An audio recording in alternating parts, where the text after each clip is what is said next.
Opa, fala mano, beleza? Pediu pra mim fazer um vídeo quando desmontasse a moto, né? Pra poder te mostrar. Ó, a placa de partida aqui está bem gasta, né? A parte interna dela, ó, os dentinhos estão todos gastos, por isso que ela tá fazendo aquele ruído. Eu já troquei aqui, ó, coloquei a placa nova.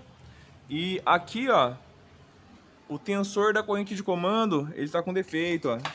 Aqui, ó, ele não pode voltar a correntinha. Quando aperta ele, ó, tá vendo essa folga aqui?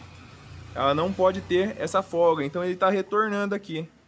Então, aquela bateção que tem na moto é do tensor. Já vou aproveitar, vou trocar o tensor também. Ó, o barulho. E tá solucionado aí o defeito da moto, aquele batidão da moto. Fala galerinha, Phaserzinha 2007 aqui. A moto estava com folga na placa de partida. Quando ligava a moto ela dava um estralo, né? Dava um tranco ali na placa de partida. E o motor funcionando ele ficava batendo, galera.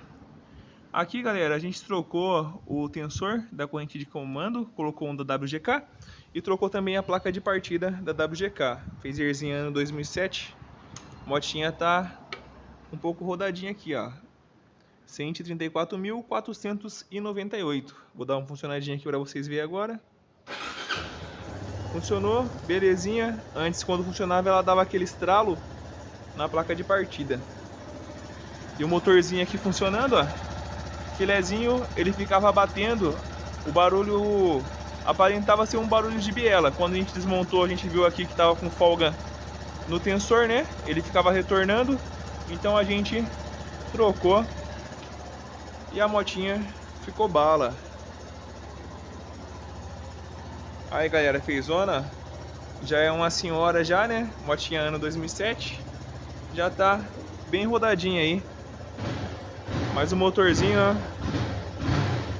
filezinho, cantando. Vou mostrar pra vocês aqui agora as peças que foram trocadas, né?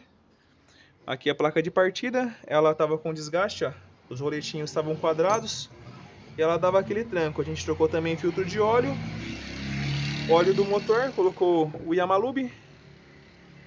E o tensorzinho aqui, o famoso tensor da corrente, ó, tá vendo? Vou apertar aqui, ó. Isso que acontecia. Apertava aqui, ele retornava.